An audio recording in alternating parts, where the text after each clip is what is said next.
A broke rancher's desperate $2 bid at an 1867 slave auction seemed like his final mistake until he shocked everyone by laying down his rifle at her feet. But what price would they both pay when the entire Wyoming Territory declared war on their unlikely alliance? The smell of horse sweat and human desperation hung thick in the Wyoming Territory air, like smoke from a dying fire. Samuel Reed clutched $2 silver in his calloused palm, the only money left between him and complete ruin in this harsh summer of 1867. Millfield's Main Street buzzed with the kind of excitement that only came when broken dreams were sold to the highest bidder. Weathered ranchers, smooth-talking merchants, and rough-handed miners had all gathered for the monthly auction, their eyes hungry for bargains that might change their luck. Samuel's own ranch lay 3 days behind him, its dried fields and empty water troughs a constant reminder of how quickly fortune could turn against a man. The auctioneer, a thin man with gold teeth that caught the sunlight, stood on a wooden platform that creaked under his weight. "Ladies and gentlemen, step closer. Today we have fine furniture from back east, farming tools, livestock, and..." His voice dropped to a whisper that somehow carried across the entire crowd. "Special items that require special buyers." Samuel pushed through the crowd, his worn boots kicking up dust that made his throat burn. Around him, men argued over the price of plows and the quality of horses that looked half dead from the journey west. A woman in a faded blue dress bid on a rocking chair, tears streaming down her sun-darkened cheeks as she lost to a man with cleaner clothes and deeper pockets. "Now for item number 47, the auctioneer announced, his voice suddenly businesslike and cold. "A house servant, recently acquired from a plantation in Alabama. Strong back, knows her way around animals and cooking, perfect for a ranch or large household." The crowd grew quiet as two men led a young woman onto the platform. Heavy iron shackles bound her wrists, but she held her head high as if she wore a crown instead of chains. Her dark skin gleamed with sweat, and her simple cotton dress was torn in places, but something in her eyes made Samuel's breath catch in his throat. She wasn't looking down at the ground like the auctioneer clearly expected. Instead, she was studying the crowd with the sharp attention of someone taking careful note of every face she saw. "She can read and write," the auctioneer continued, though he said it like it was a problem rather than a skill. "Previous owner said she's got away with sick animals and can teach children their letters if needed." Samuel noticed how several men in the crowd shifted uncomfortably at this information. Reading was a powerful thing in a territory where most people signed their names with an X and trusted others to tell them what papers said. The idea of someone who looked different from them having such abilities clearly made them nervous. "Let's start the bidding at $10, the auctioneer called out. When nobody raised a hand, his smile faltered slightly. $8? Surely someone needs good help around their place. Still nothing. The woman on the platform, Grace Samuel, heard someone whisper her name, continued scanning the crowd. Her gaze moved past the well-dressed merchants and the gruff ranchers until it landed squarely on Samuel. For a moment that felt like hours, their eyes met across the dusty space between them. $5. The auctioneer tried again, his voice getting sharper with each failed attempt. "Come now, gentlemen. This is quality help we're talking about." Samuel felt something twist in his stomach as he watched Grace's expression change. The proud defiance was still there, but underneath it, he caught a glimpse of something that looked like fear. Not fear of being bought, but fear of what might happen if nobody bought her at all. $4, the auctioneer called, and Samuel could hear real worry creeping into his voice now. Surely someone can find $4 for a trained house servant.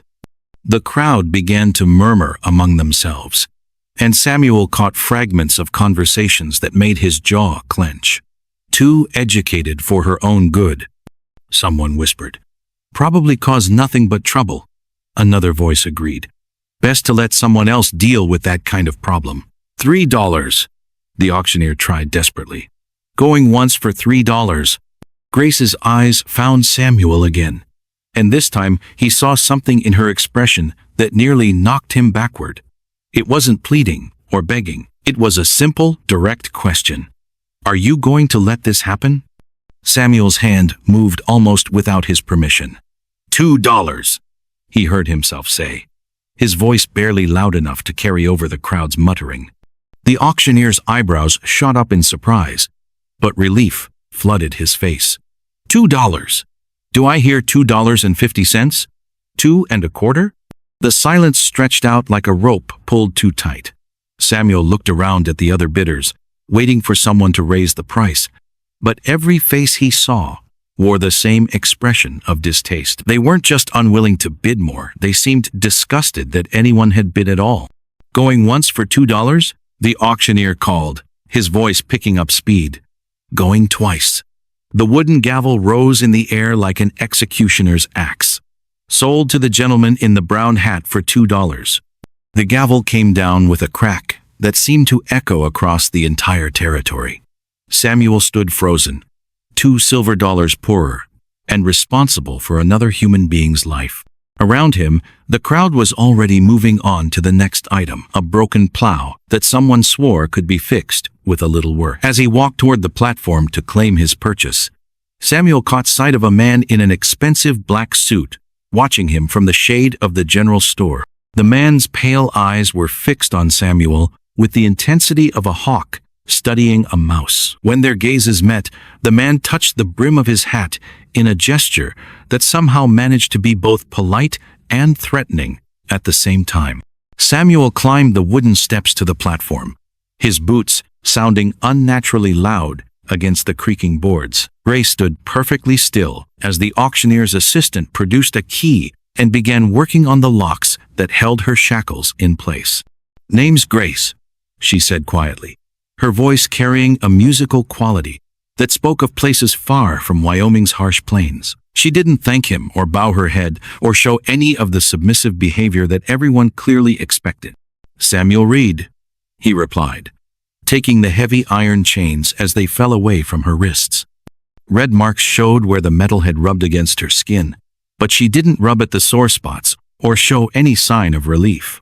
"I've got a ranch about half a day's ride north of here." Grace nodded once, her dark eyes never leaving his face. "And what exactly do you expect from your $2 investment, Mr. Reed?" The question caught him off guard. Samuel had been so focused on the impulse to bid that he hadn't really thought about what came next.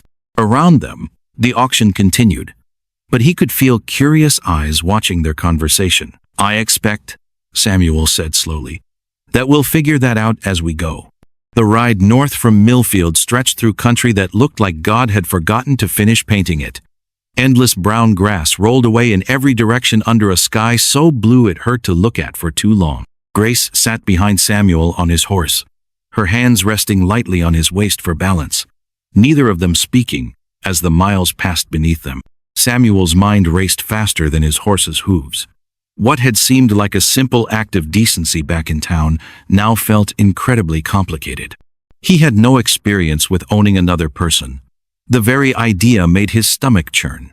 But he also had no clear plan for what to do instead.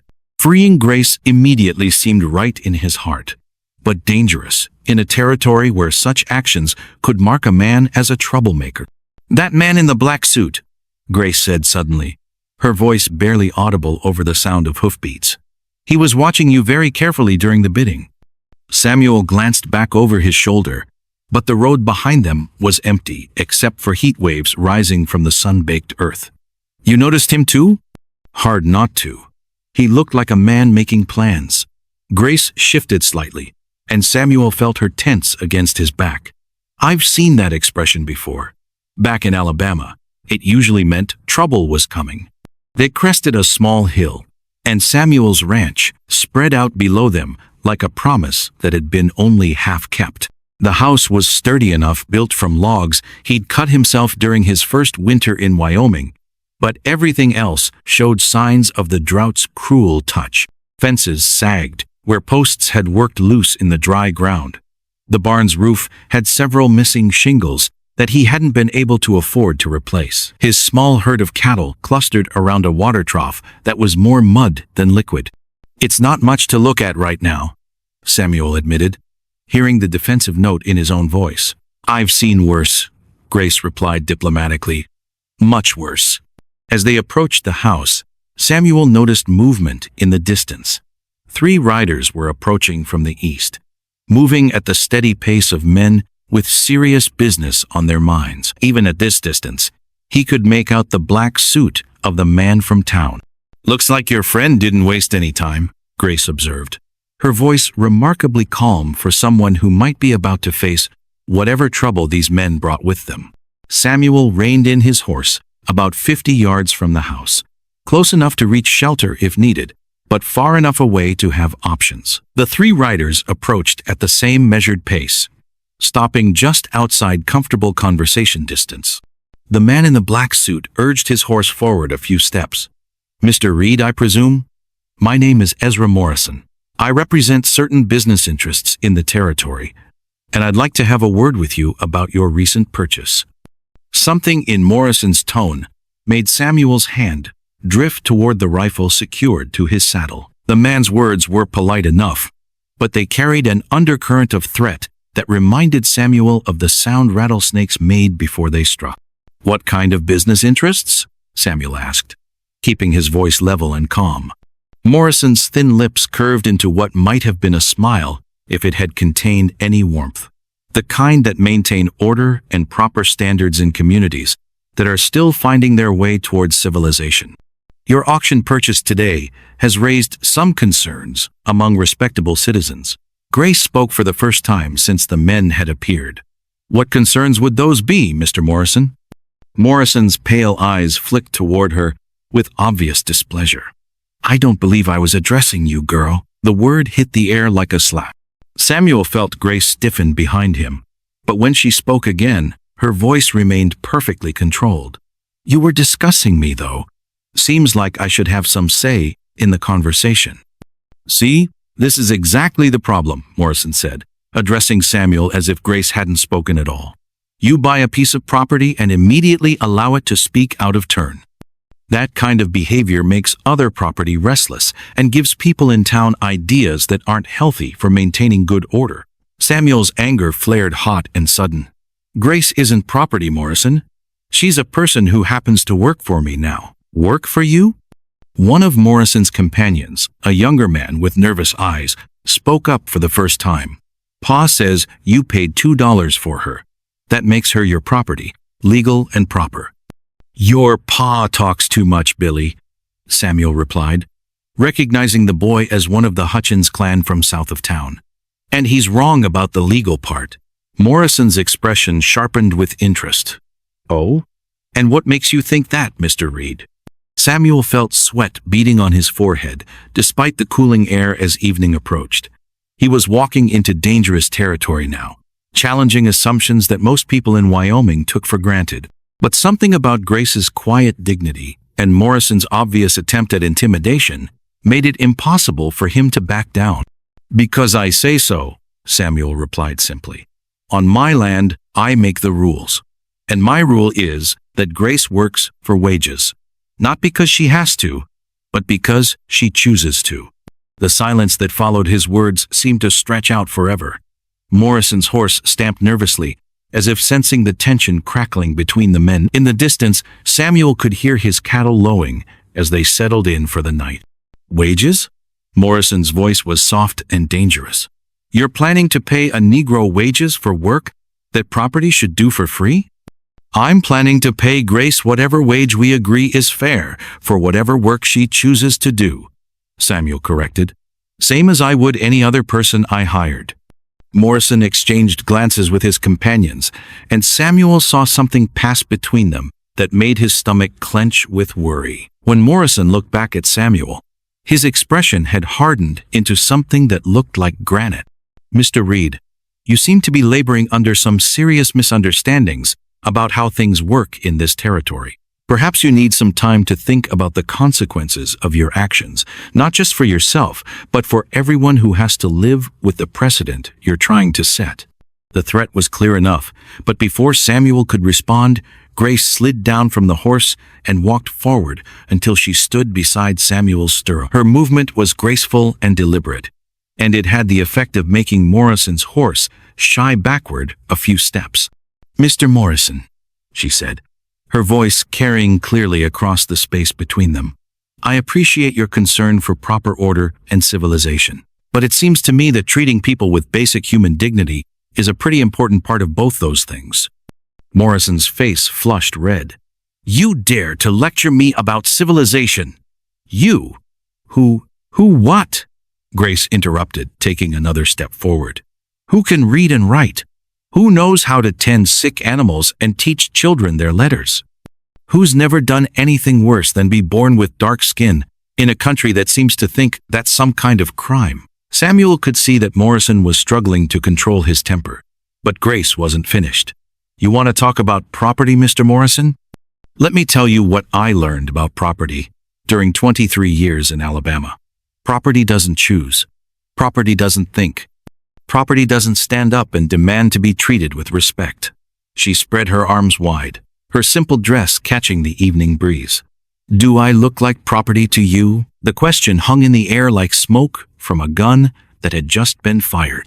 Morrison's hand had drifted down to rest on the butt of his revolver, and Samuel tensed, ready to reach for his own weapon if the situation turned violent. But it was Billy Hutchins who broke the tense silence. "Maybe we should head back to town, Mr. Morrison. Getting dark, and Ma will worry if we're out too late." Morrison's eyes never left Grace's face, but after a moment that felt like an hour, he straightened in his saddle and gathered his reins. "This conversation isn't over, Reed.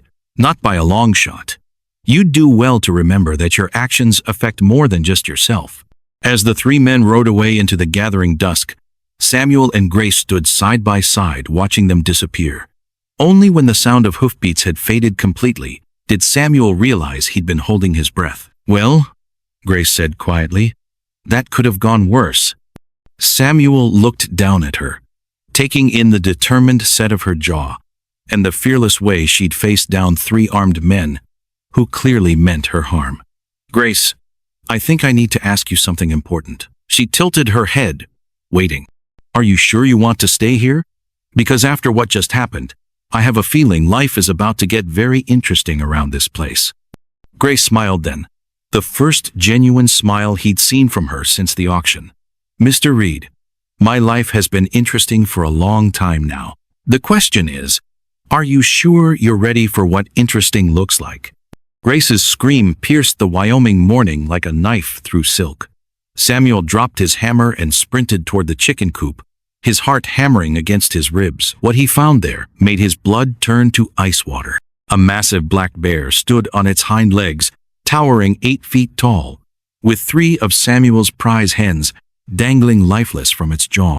Grace had backed herself against the wooden fence, clutching a pitchfork like a weapon, her dark eyes blazing with fierce determination rather than fear. "Easy, girl," Samuel whispered, though he wasn't sure if he meant Grace or the bear.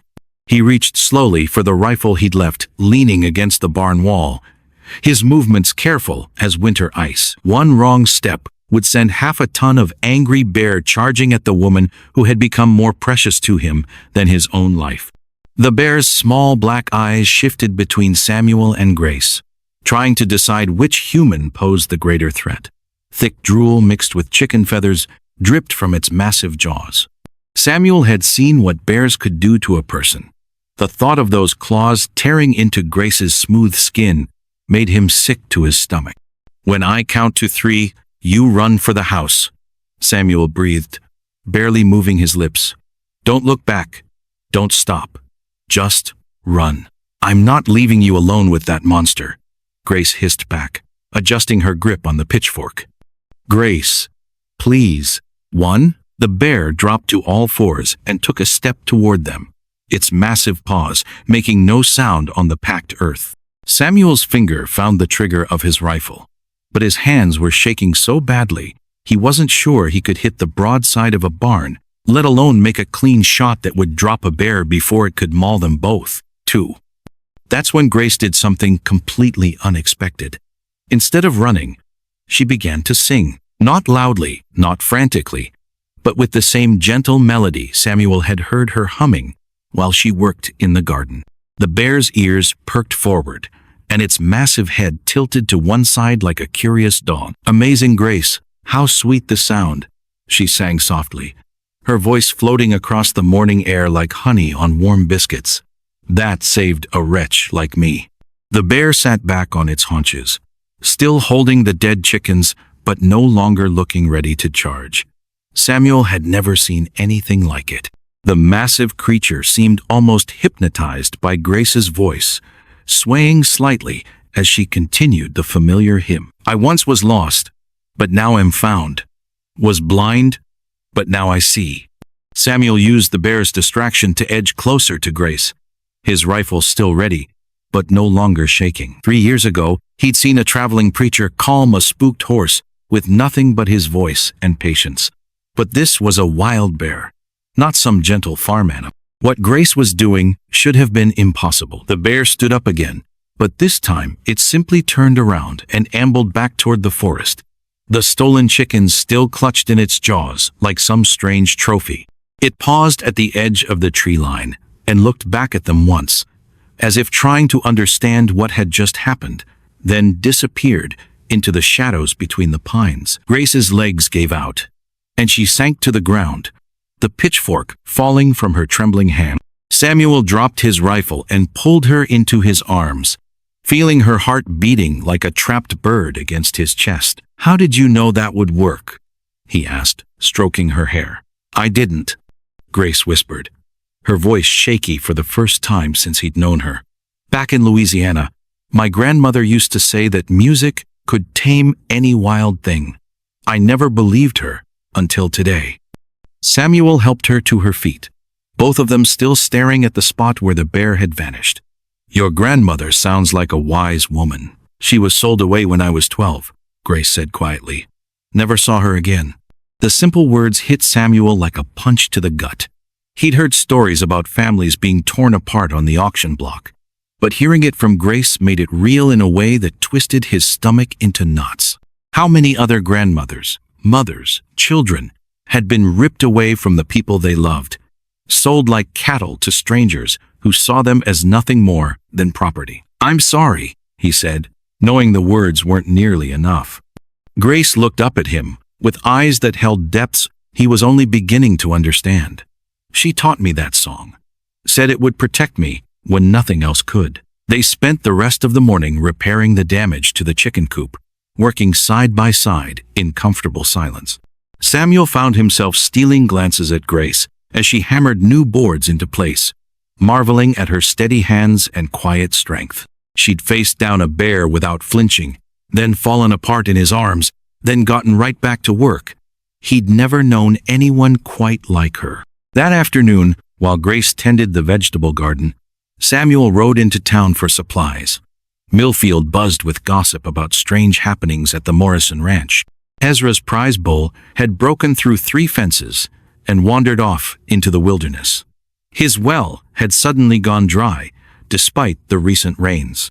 Some folks whispered about curses and dark magic, but Samuel suspected Morrison's troubles had more to do with his rotten character than any supernatural forces. At the general store, Mrs.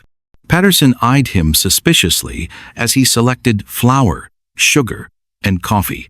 "Heard you got yourself a bear problem out at your place," she said, her voice sharp with curiosity. "Had," Samuel corrected. "Problem solved now." Mrs. Patterson pursed her lips. "Also heard that woman of yours was seen teaching the Henderson children their letters. Some folks think that's getting a bit above herself." Samuel's jaw tightened. Grace teaches whoever wants to learn. Nothing wrong with education. For some people, maybe. Mrs. Patterson sniffed. "But there's a natural order to things," Samuel read. "You start mixing up that order, and trouble follows sure as night follows day." Samuel paid for his supplies without another word, but Mrs. Patterson's warning echoed in his head during the ride home. The woman had been born and raised in Wyoming Territory, had seen it grow from empty wilderness to something approaching civilization. If she thought trouble was coming, she was probably right. He found Grace in the kitchen, humming the same hymn that had calmed the bear, while she kneaded bread dough. The simple domestic scene filled him with a contentment he'd never experienced before, but also with a growing worry about what their enemies might do next. The riders came at sunset 3 days later, their horses' hooves thundering across Samuel's land like the drums of war. But this time, Ezra Morrison wasn't leading them. This time, the man at the front wore the silver star of a territorial marshal, and his face was as hard as winter stone. Samuel stepped onto his porch, his rifle cradled in his arms, and watched 6 armed men arrange themselves in a semicircle around his house. Grace appeared in the doorway behind him, her presence both comforting and terrifying. If things went badly, she would be in as much danger as he was. Samuel Reed? The marshal's voice carried the authority of federal law and the coldness of mountain snow. I'm Marshal Hayes. I have a warrant for the arrest of the woman known as Grace. Samuel's blood turned to ice. On what charges? Marshal Hayes unfolded a piece of official-looking paper and read from it in a flat, emotionless voice. Inciting rebellion among the Negro population. Teaching reading and writing without proper authorization. Corrupting the moral fabric of the territory. He looked up from the warrant with eyes like chips of flint. She's to be transported to Cheyenne for trial. Those aren't real crimes, Samuel said, struggling to keep his voice steady. Grace hasn't done anything wrong. That's for a judge to decide. Marshal Hayes folded the warrant and tucked it back into his coat. Ma'am, you need to come with us. Now. Grace stepped forward, her chin raised with quiet dignity. May I pack a few things? No time for that. Hayes dismounted, his boots hitting the ground with ominous finality. Orders are to bring you in immediately. Samuel's finger moved to his rifle's trigger.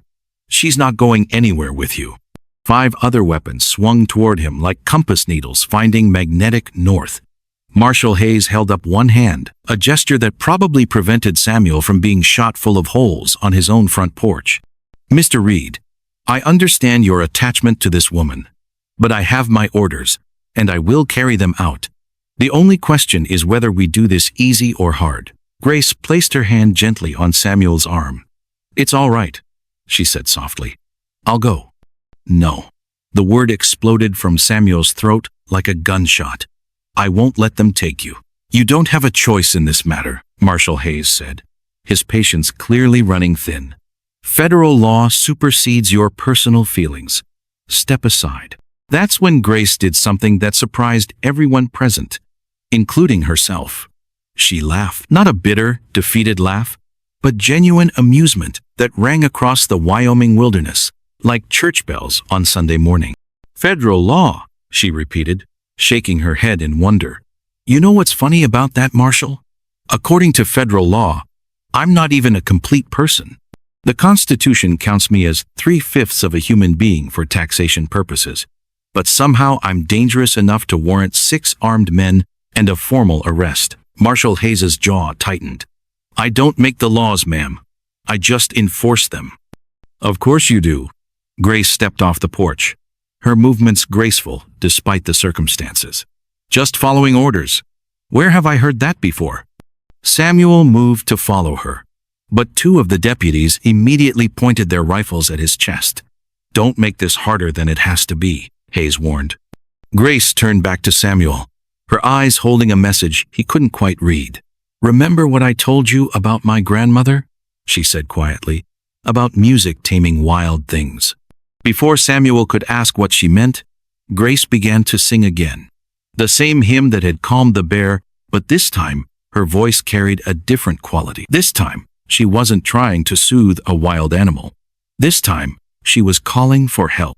Amazing grace, how sweet the sound that saved a wretch like me. Her voice rose and fell with the natural rhythm of the wind through prairie grass.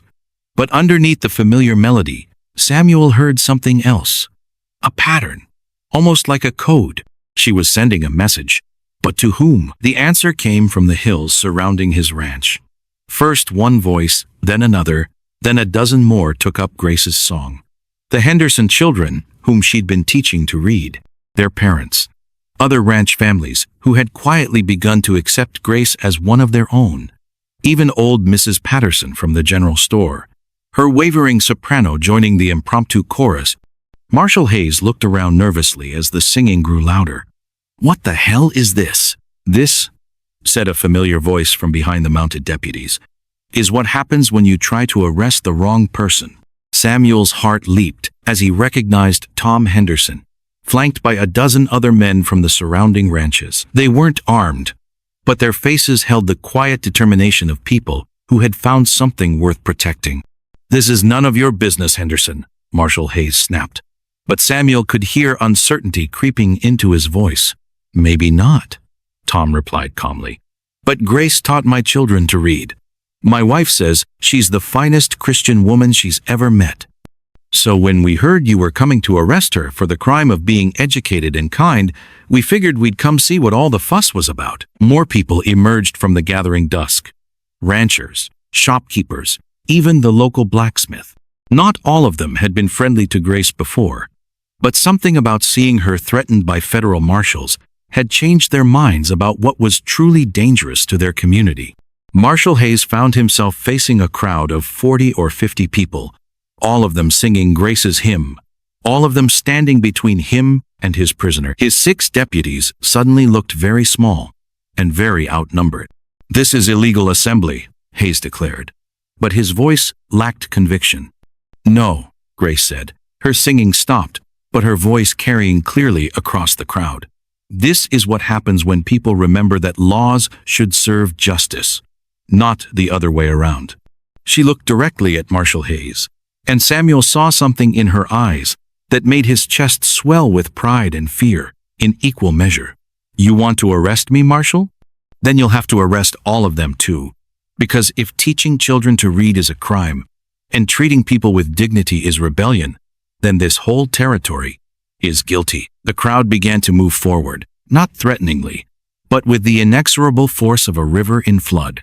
Marshal Hayes and his deputies found themselves being gently but firmly surrounded by people who had decided that some things were more important than federal law. Samuel saw his chance and took it, stepping off the porch to stand beside Grace. Together, they faced the uncertain future that was rushing toward them like a Wyoming thunderstorm, dark with possibility and bright with the promise of change. The morning sun hadn't even cleared the mountains when Grace spotted the dust cloud rolling toward their ranch like a brown wave across the prairie. Her heart jumped as she counted the dark shapes moving within it, too many riders for a friendly visit. "Samuel," she called, dropping the bucket of milk she'd been carrying to the house. The white liquid spread across the dirt like spilled paint. "Company's coming, and they don't look happy." Samuel burst from the barn, hay still clinging to his shirt from the morning feeding. He squinted against the rising sun, his weathered face growing hard as stone when he recognized the lead rider.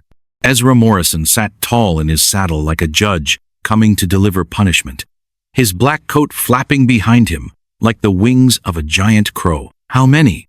Samuel asked, already moving toward the cabin where he kept his weapons. "6, maybe 7, Grace replied, her voice steady despite the fear crawling up her spine like a cold snake. "Morrison's leading them, and I see Billy Hutchins bringing up the rear." Samuel paused at the cabin door, his hand resting on the wooden frame. For weeks now, whispers had been following them through Millfield, like shadows. People turned their backs when Grace walked down the main street. Shopkeepers suddenly found reasons to close early when she approached. Even the children who had been learning their letters from her were now kept indoors when she came to town.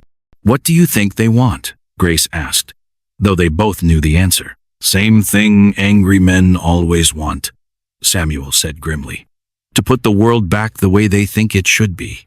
The riders drew closer, their horses snorting and stamping as they formed a half circle around the front of the cabin. Morrison's pale eyes swept over the property like he was counting every fence post, every improvement Grace had helped make over the past months. "Morning, Reed," Morrison called out, his voice carrying the false politeness of a snake before it strikes. "Beautiful day, isn't it? Sun's shining, birds are singing, and some folks are finally coming to their senses about certain situations." Samuel stepped onto his porch, his rifle hanging loose in his right hand, not pointing at anyone yet, but ready. "What brings you out here so early, Morrison? Don't tell me you rode all this way just to admire my ranch." Morrison's thin lips stretched into what might have been a smile, if smiles could carry poison. "Oh, we're not here about your ranch, Reed. We're here about your companion." His eyes found Grace, who had moved to stand beside the cabin wall, where she could watch all the riders at once. "Seems she's been causing quite a stir in town." "What kind of stir?" Samuel asked, though his voice suggested he already knew and didn't much care for it. Billy Hutchins shifted nervously in his saddle, his young face red from more than just the morning wind. "Tell him about the school incident, Mr. Morrison." "Ah, yes, the school." Morrison leaned forward, his saddle leather creaking like old bones. "Your Grace here took it upon herself to correct our schoolmaster, Mr. Peterson, when he was teaching the children about geography. Seems she knows more about the world than a man who's been teaching for 15 years. Grace stepped forward slightly, her chin lifting with the quiet pride that had first caught Samuel's attention at the auction. "I simply pointed out that Africa isn't one country, as Mr. Peterson was telling the children. It's a continent with many nations, each with their own languages and customs. And how would you know such things?" Morrison's voice dripped with false curiosity. "Because I can read, Mr. Morrison, and I've read books that apparently Mr. Peterson has not." A low murmur ran through the group of riders like wind through dry grass. Samuel noticed two of the men exchanging glances, and something that might have been doubt flickered in their eyes. Morrison's face darkened like storm clouds gathering. "That's exactly the problem, Reed. She's getting ideas above her station, making other folks uncomfortable. Some people think maybe it's time she moved on." "Other people?" Samuel asked. "Or just you?" "The whole town's talking," Billy Hutchins burst out, then immediately looked like he wished he could swallow the words back. "My ma says it ain't natural.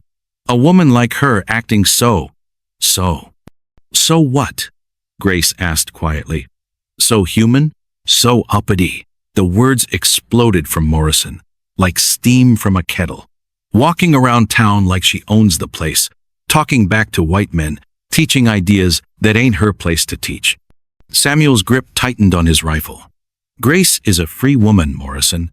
She can walk where she pleases, speak her mind, and teach whoever wants to learn." "Free?" Morrison laughed, but it sounded more like the bark of an angry dog. "Boy, there ain't no such thing as free for her kind. Not in Wyoming Territory.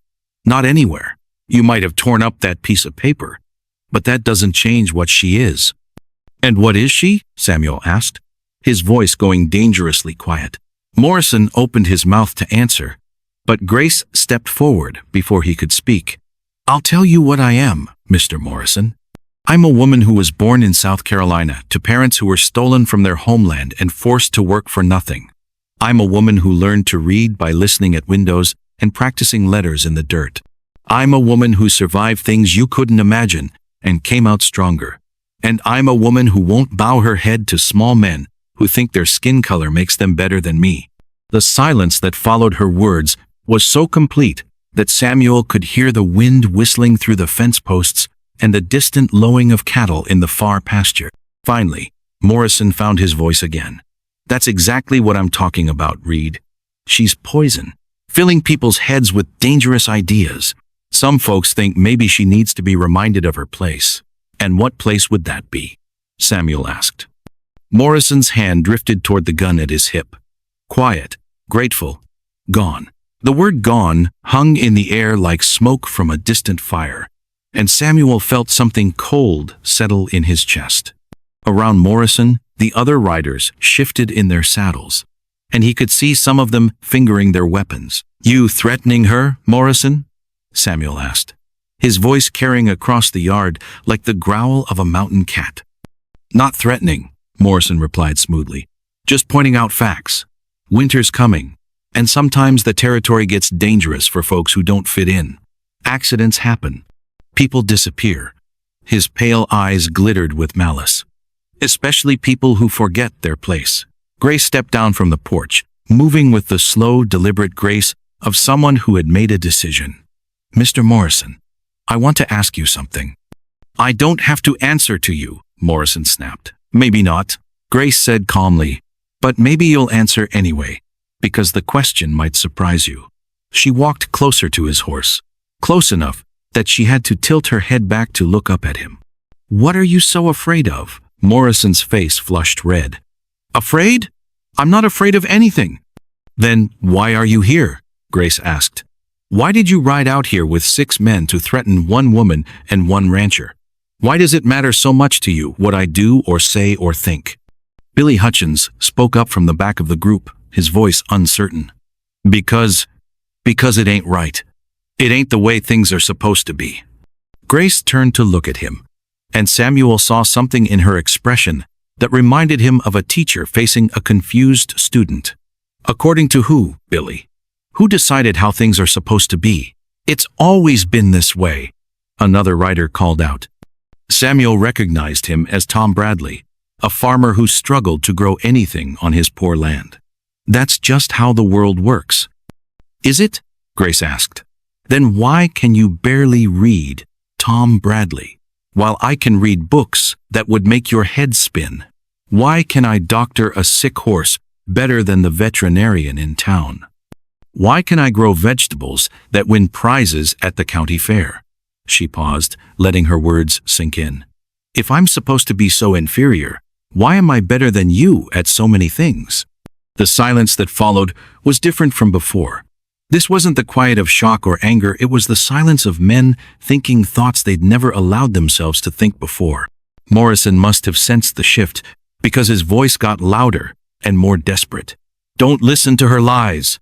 She's trying to confuse you, make you forget what's right and proper." "What's right and proper," Samuel said quietly, "is judging people by their actions, not their skin color. Grace has worked harder than any person I know. She's honest, intelligent, and kinder than most folks in this territory.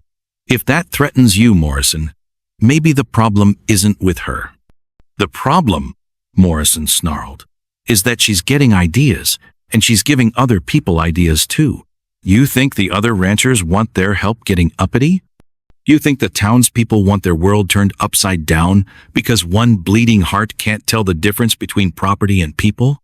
That was when Grace did something none of them expected. She laughed, not a bitter laugh or a mocking one, but the kind of laugh that comes from deep in the chest, when someone says something truly absurd. "Property?" she said, still chuckling. "Mr. Morrison, I've been many things in my life, but property isn't one of them. Property doesn't think. Property doesn't feel. Property doesn't stand here talking back to you and making you realize that maybe, just maybe, everything you believed about the world was built on lies." Morrison's hand moved to his gun, but before he could draw it, something unexpected happened. Billy Hutchins urged his horse forward, putting himself between Morrison and Grace. "Wait," Billy said, his young voice cracking with emotion. "Just wait a minute." "Get out of the way, boy," Morrison growled. "No," Billy said, and there was something new in his voice, a strength that hadn't been there before. "I want to ask her something." He looked down at Grace, his face twisted with confusion, and something that might have been pain. "My little sister, Emma, she can't read, can barely write her own name. Ma says it doesn't matter because she's just going to get married anyway. But Emma wants to learn. She asks me to teach her, but I'm not much good at it myself." Grace nodded slowly. "What's your question, Billy?" Would you teach her? Not because you have to, but because maybe she deserves to know things too?" The question hung in the air like morning mist, and Samuel saw several of the riders looking at Billy with expressions ranging from surprise to something that might have been respect. Morrison's face went white with rage. "Hutchins, you get back in line right now." Or what?" Billy asked, turning to face the older man. "You'll shoot me too? For asking if my sister can learn to read?" Tom Bradley cleared his throat nervously. "My boy Jake's having trouble with his numbers. Can't seem to get the hang of arithmetic. If she's so smart," he trailed off. but the implication hung in the air. Morrison looked around at his followers, and Samuel could see the panic building in his eyes as he realized his carefully assembled mob was starting to think for themselves. "This is exactly what I'm talking about," Morrison shouted. "She's poisoning your minds, making you forget your place. There's an order to things, a natural way." "Natural," Grace interrupted gently. "Mr. Morrison, what's natural is for parents to want their children to learn and grow.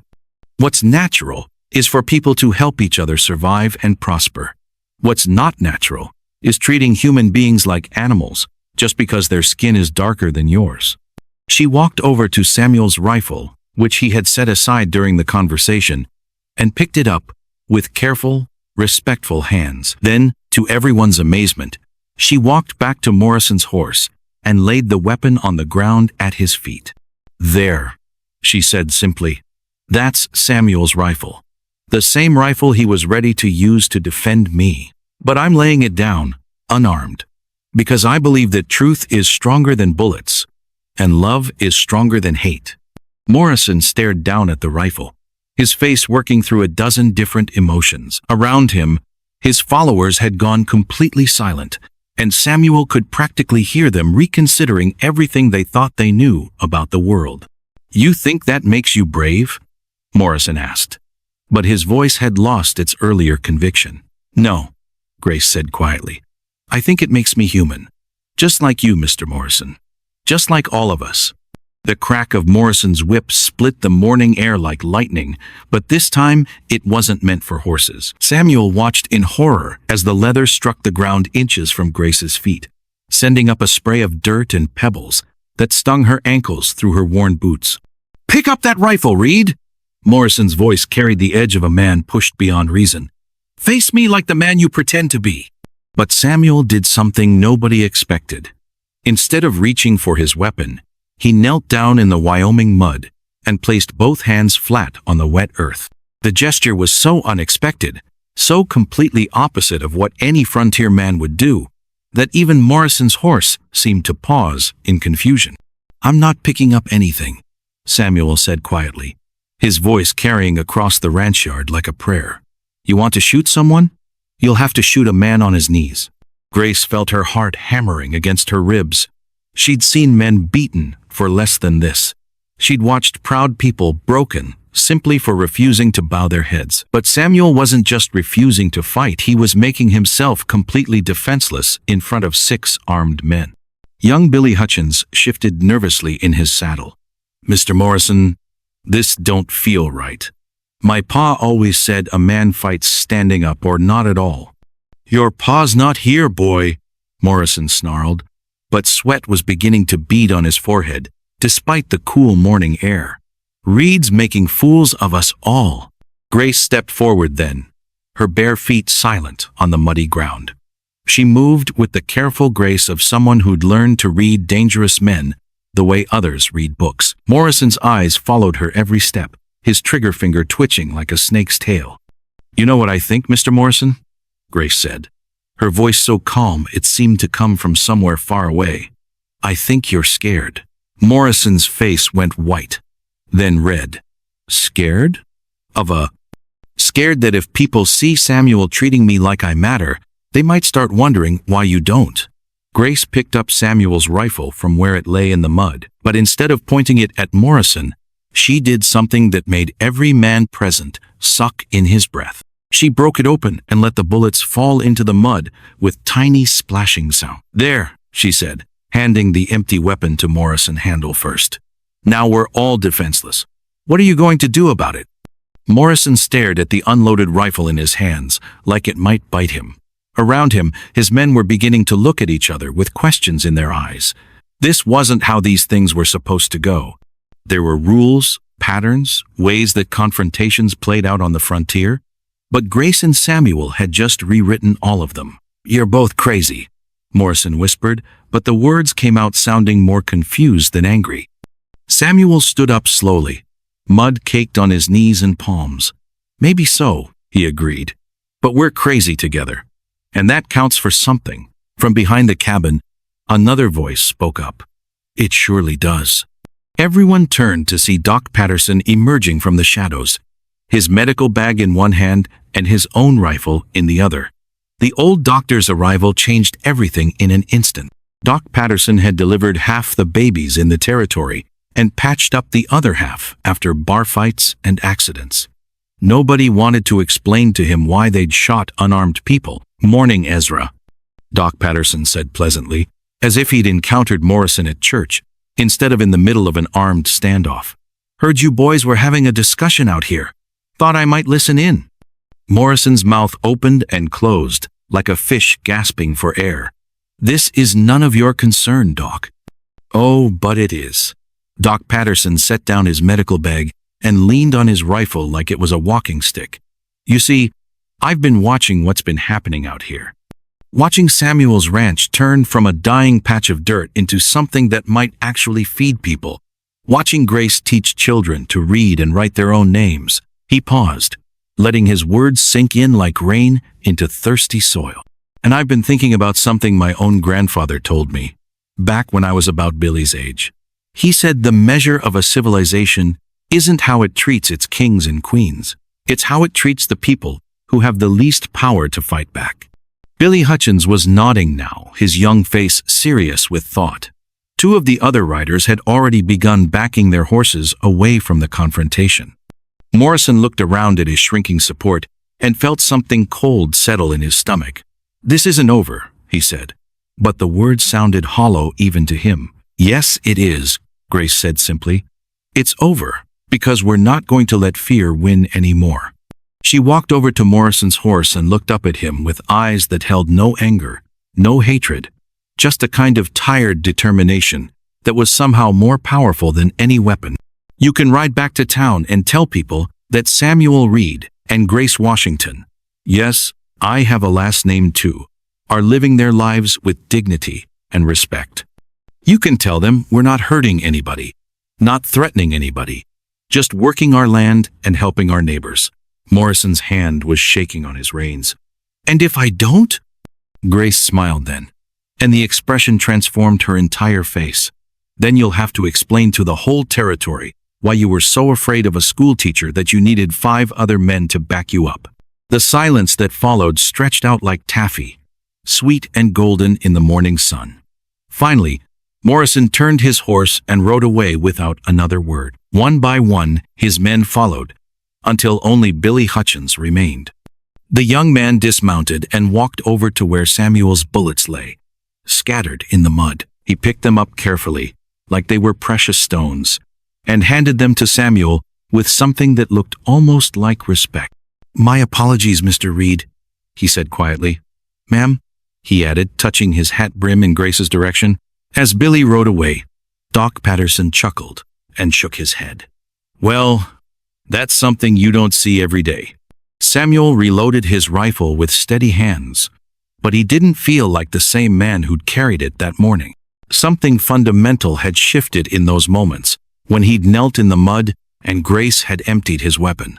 They'd found a different kind of strength, one that didn't come from bullets or bluster. "Grace," he said softly, "what you did back there." "We did," she corrected him.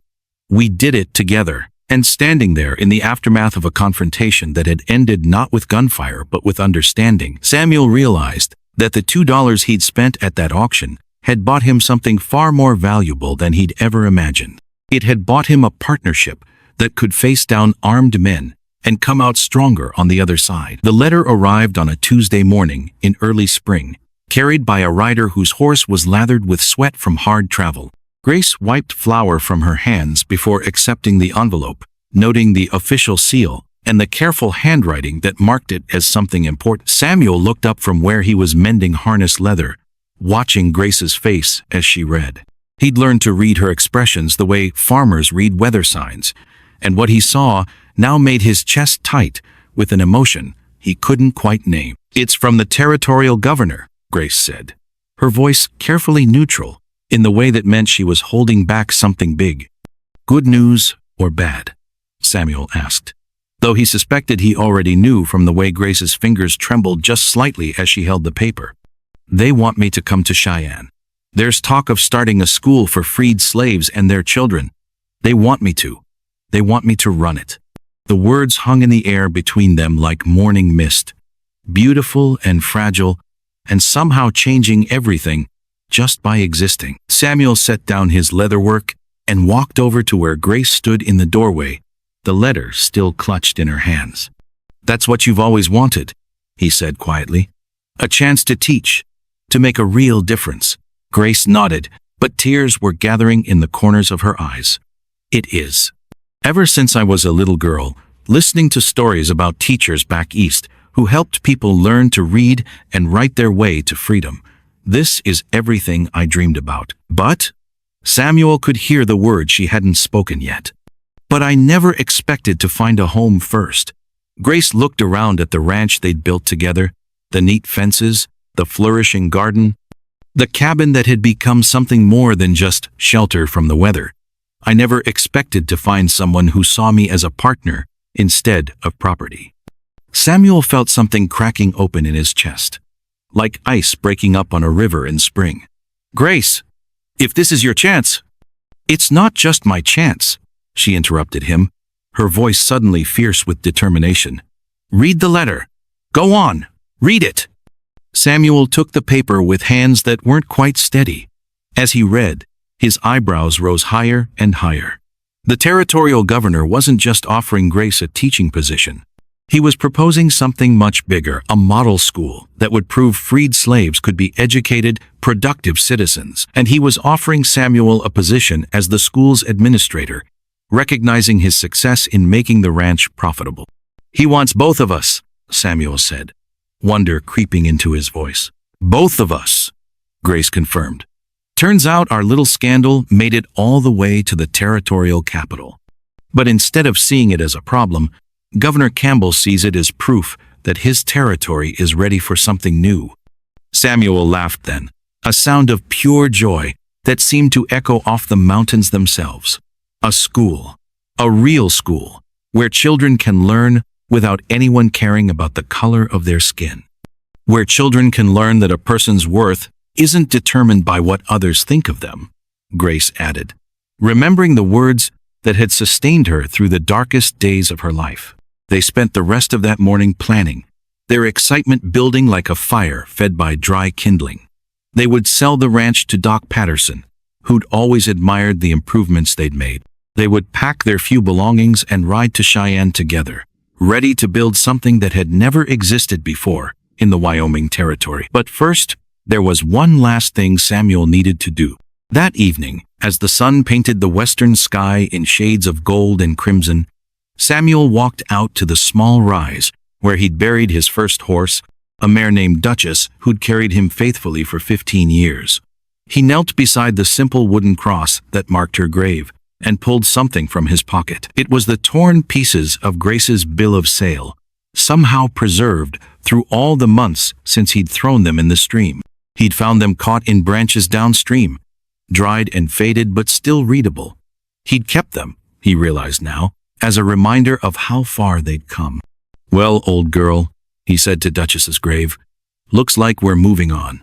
But I wanted you to know that $2 I spent at the auction, best investment I ever made." He buried the paper scraps next to the wooden cross, covering them with rich, dark soil. When he stood up, Grace was there beside him, having followed him silently up the hill. "Saying goodbye?" she asked. "Saying thank you," Samuel corrected. "To her, to the land, to whatever brought us together that day in Millfield." Grace slipped her hand into his, their fingers intertwining with the easy familiarity of people who'd faced down armed men and discovered they were stronger together than apart.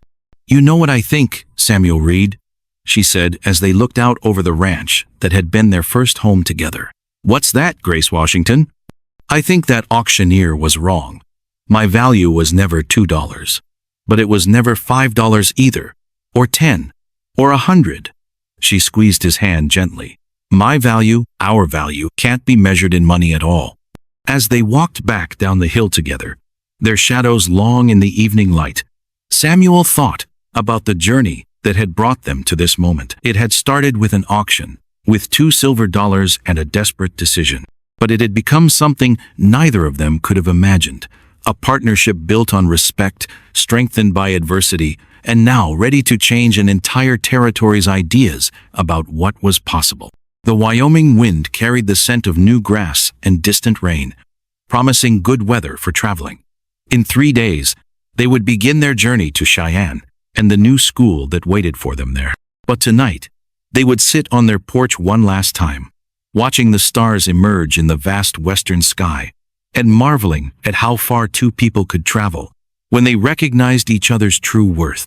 The price of grace, Samuel reflected, had indeed been exactly $2, but its value that was beyond any earthly measure.